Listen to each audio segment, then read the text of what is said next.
stay in the light, we stay alive. Go, go, go. When this hospital goes dark, we're all dead.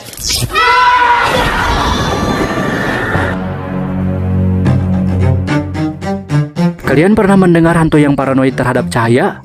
Saya tebak, pasti jawabannya gak akan jauh dari mumi, vampir, Dracula, dan para keluarganya tanpa kalian tahu bahwa ada satu sosok iblis berstatus janda yang juga takut dengan pancaran cahaya. Bahkan hanya disorot dengan sebuah senter harga 2000-an, iblis ini sampai kejang-kejang, stres dan ngoceyak pengen pulang kampung ke neraka jahanam. Halo semuanya dimanapun Anda berada, kembali lagi bersama saya Sen, Sleeping Man. Untuk pertama kalinya kali ini saya akan membahas sebuah film yang menceritakan tentang perjuangan jerih payahnya seorang janda tua yang tidak pirang untuk membalaskan dendamnya kepada semua orang yang telah menghukum gantung dirinya karena dituduh telah membunuh 2 orang bebenyit yang tidak berdosa. Meskipun jasad sang janda tersebut telah dinyatakan meninggoy, namun jiwanya ternyata masih tetap menyimpan rasa dendam yang amat sangat dalam, sehingga selama 150 tahun ini dia menggunakan sisa kesadaran tersebut untuk membunuh semua penduduk kota yang terletak di kota Darkness Falls. Dan karena sebentar lagi pacar saya ngidam video call sambil manjat tower, jadi tanpa berlama-lama langsung saja kita bacakan mantranya bersama-sama. Setelah basa-basi sungut bau basa bieu, inilah alur cerita film Darkness Falls yang rilis tahun 2003 dan disutradarai oleh kakak saya bernama John, bukan Still in the House, namun Jonathan Liebesman, versi ABK Horor.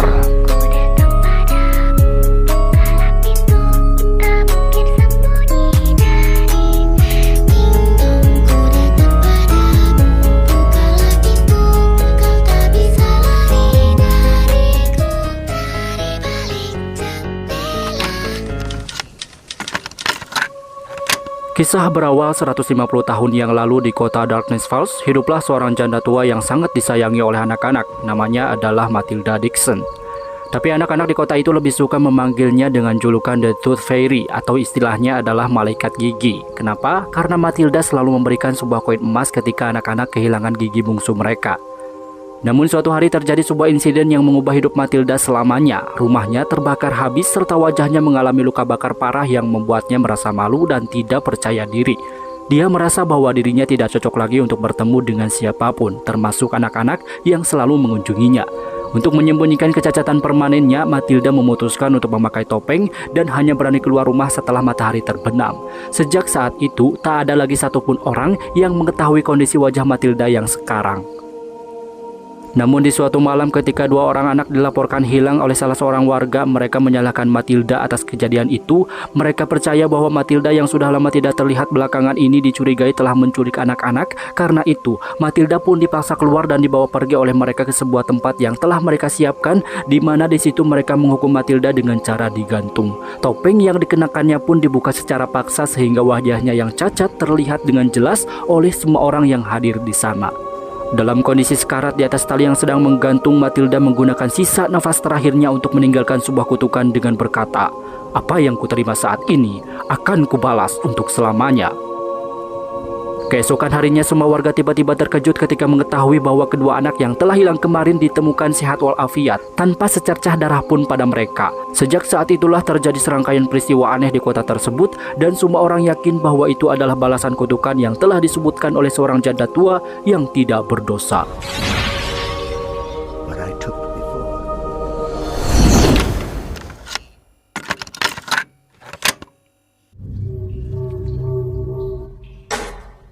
150 tahun kemudian kita diperlihatkan dengan seorang remaja yang baru saja kehilangan gigi bungsu terakhirnya bernama Kyle. Beginilah penampakannya.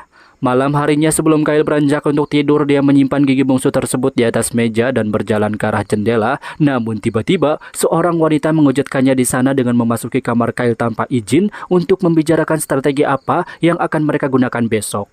What are you doing? Nothing. Wanita yang cantik itu diketahui bernama Caitlin yang merupakan teman akrabnya si Kyle sejak kecil, meskipun kelakuannya si gajah langkung yang datang tadi undang pulang tak membayar. Ketika sudah puas dia pun pergi begitu saja tanpa jasa.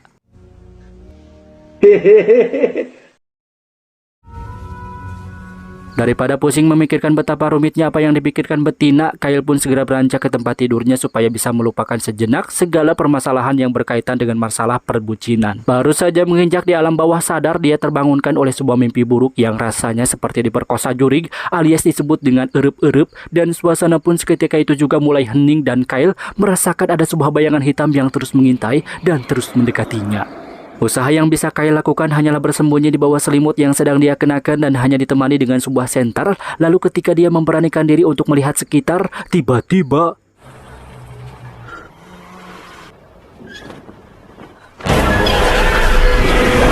teriakan tersebut sampai membangunkan ibunya yang sedang tidur tanpa pelukan suami dan segera mengunjungi kamar Kyle untuk melihat apa yang sebenarnya terjadi di sana. Namun justru ibunya malah menemukan Kyle sedang berada di dalam kamar mandi dan Kyle berkata bahwa dirinya telah melihat sosok penampakan malaikat gigi namun berwujud sangat mengerikan di kamarnya. Ucapan Kyle pun dianggap hanyalah sebuah mimpi atau paranoid terhadap kegelapan oleh ibunya sehingga ibunya memasuki kamar Kyle untuk meyakinkannya bahwa tidak ada siapapun orang di rumah mereka selain mereka berdua. See, Kyle, there's nothing to be afraid of.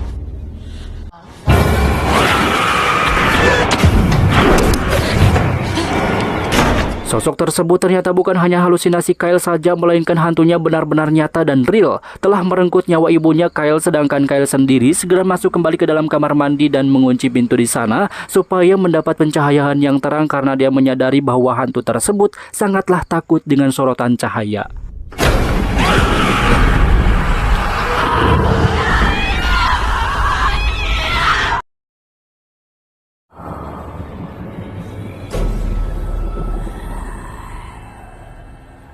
Keesokan harinya polisi pun mendatangi rumahnya Kyle untuk memeriksa kejadian tersebut lebih detail, di mana mereka menyimpulkan bahwa peristiwa pembunuhan ibunya semalam disebabkan oleh perbuatan Kyle sendiri, yang artinya mereka menganggap bahwa Kyle telah membunuh ibunya. Dia diduga memiliki gangguan kejiwaan sehingga Kyle pun dibawa oleh seorang psikolog untuk mendapatkan perawatan kesehatan mental yang lebih terjamin. Kyle, I don't want you to go with her.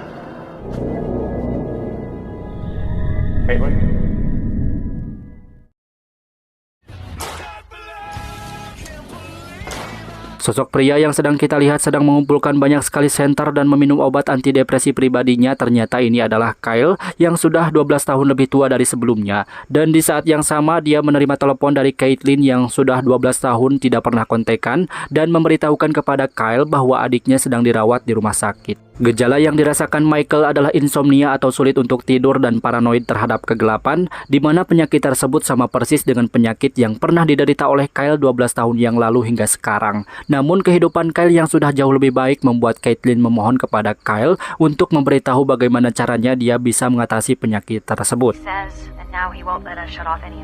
He's really scaring me. He won't sleep, not even for Night terrors. Kyle pun mendatangi rumah sakit di mana Michael dirawat sambil membawakannya sebuah senter sebagai lambang kedamaian, dan Michael menceritakan sosok seperti apa yang sering dia lihat ketika sedang sendirian dalam kegelapan. You've seen her too. I don't know who. She won't come in the light. Betapa mengejutkannya sosok yang Michael lihat tersebut ternyata memiliki ciri-ciri yang sama persis dengan sosok yang pernah dilihat oleh Kyle, dan ketika mereka berdua sedang curhat satu sama lain, datanglah Caitlin ke ruangan tersebut dan mereka pun entah ngapain. Kyle?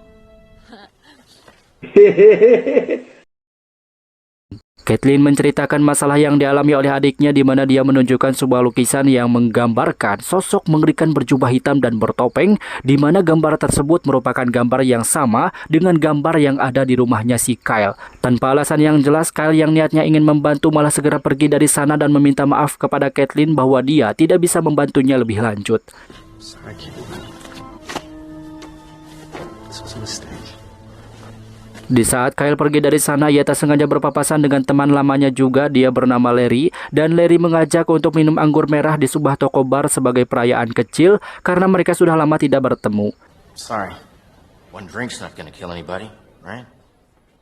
Hari pun mulai gelap, mereka berdua mendatangi bar untuk bersenang-senang di sana, namun Kyle mengatakan bahwa dirinya tidak bisa ikut minum karena dia sedang menggunakan obat antidepresi. Dan ketika mereka berdua sibuk mengobrol, tiba-tiba Kyle didatangi seorang pria pemabuk berat, kita panggil saja dia Toke, yang tidak tahu apa masalahnya, si Toke menumpahkan bar ke tubuhnya si Kyle.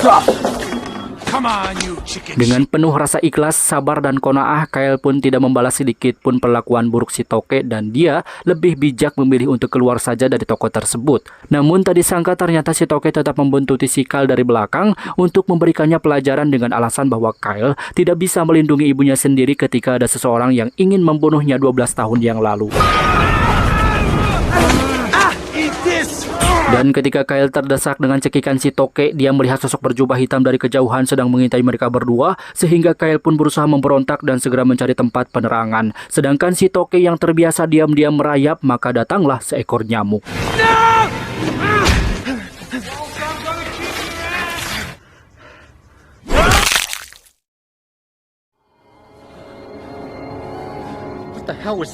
Malam itu juga Larry yang bekerja sebagai seorang pengacara hukum membawa polisi ke hutan untuk mencari keberadaan Kyle dan Toke yang dilaporkan telah hilang ketika memasuki hutan. Dan sayangnya si Toke ditemukan dalam kondisi mengenaskan, sedangkan Kyle sendiri ternyata pergi ke rumah sakit menemui Caitlin di sana untuk meminta bantuan dan pengobatan. Got it. Kyle memerintahkan kepada Caitlin untuk selalu menjaga Michael dari segala tes yang diminta oleh para dokter agar tidak sembrono mengizinkan tes yang aneh-aneh kepada mereka, karena dirinya tahu bahwa para dokter di sana hanya akan memperburuk keadaan sehingga tidak ada gunanya bagi kesehatan Michael. Di tengah pembicaraan mereka, tiba-tiba 2 orang polisi datang ke sana untuk membawa Kyle ke kantor polisi. Kyle Walsh, you're gonna have to come with us. Sampai di penjara, Kyle meyakinkan kepada salah seorang polisi di sana bahwa dirinya selalu dikejar oleh sosok mengerikan berjubah hitam dan bertopeng ketika sedang berada dalam kegelapan. Namun polisi yang bernama Matt ini tidak percaya sedikit pun kepada bullshitan si Kyle, bahkan dia menganggap bahwa Kyle benar-benar sudah gila. You're crazy, Walsh.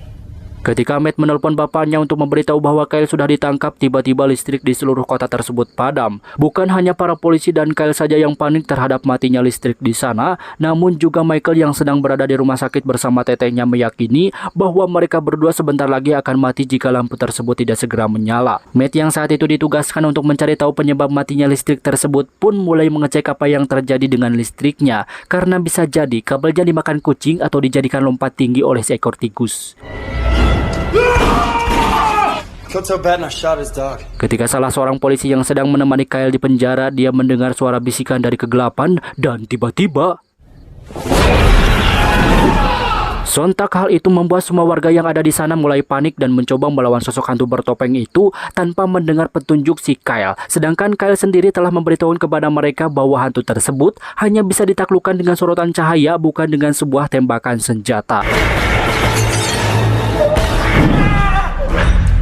Hingga pada akhirnya yang tersisa di sana hanyalah Kyle dan Matt saja. Kemudian mereka berdua pun segera pergi secepat mungkin dengan mengendarai mobil untuk menyelamatkan Caitlin dan Michael yang sedang berada di rumah sakit. Di dalam rumah sakit, Michael dan tetehnya pun ternyata sedang bermain dingdong-dingdongan bersama iblis bertopeng hingga hampir saja mereka berdua nyaris diterkam oleh sosok mengerikan tersebut. Namun beruntung Kyle ternyata juga sudah sampai di sana dan berhasil menarik mereka berdua masuk ke dalam sebuah lift.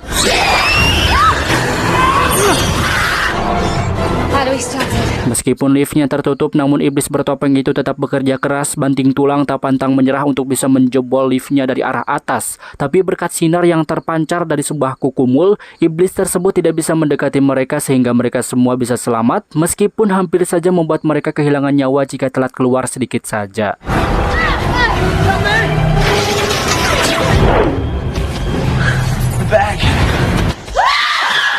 Bersama para dokter dan perawat yang tersisa, mereka semua segera mencari jalan keluar sebelum lampu di rumah sakit tersebut padam total, karena listrik yang sedang mereka gunakan sekarang hanyalah listrik darurat. Suasana pun menjadi semakin tegang dikarenakan penerangan cahaya yang semakin minim, kegelapan di mana-mana, terlebih lagi jika sedikit saja tidak terkena sorotan cahaya, maka si iblis akan dengan sigap langsung menerkam. When this hospital goes dark, we're all dead. Go, go!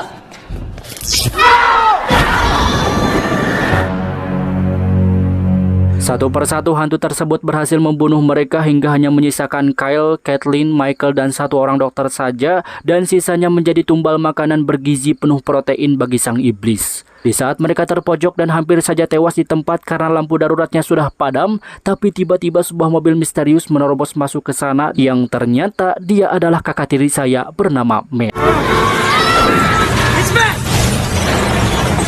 Matt pun menyuruh mereka semua cepat-cepat masuk ke dalam mobil untuk segera pergi bersama-sama menuju menara pembangkit listrik yang letaknya tidak jauh dari sana. Di tengah perjalanan mereka mengira sudah baik-baik saja, akan tetapi ternyata si iblis tetap mengejar mereka dari kegelapan dan berhasil menculik satu orang dokter yang unfaedah.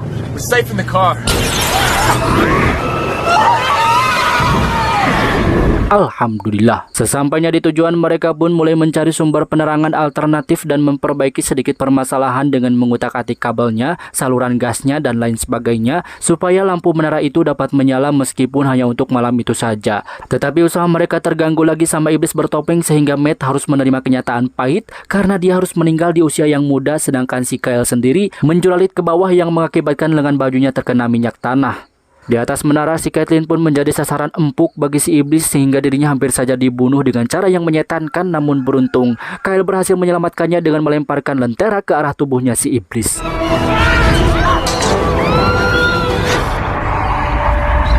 Di tengah skill asasinnya yang masih cooldown, Kyle melihat adanya saklar untuk menghidupkan lampu di sekitaran sana sehingga dia pun mencoba untuk meraih saklar tersebut supaya mereka mendapat pencahayaan yang cukup untuk bisa selamat dari ancaman si iblis. Namun tubuh Kyle yang kini sudah serba besar tidak cukup muat untuk menjangkau saklarnya sehingga ketika melihat tubuh Kyle yang masih segede cengek, Kyle pun menyuruh dia untuk mencoba ngoronang ke sana dan segera menekan saklar tersebut. Namun tiba-tiba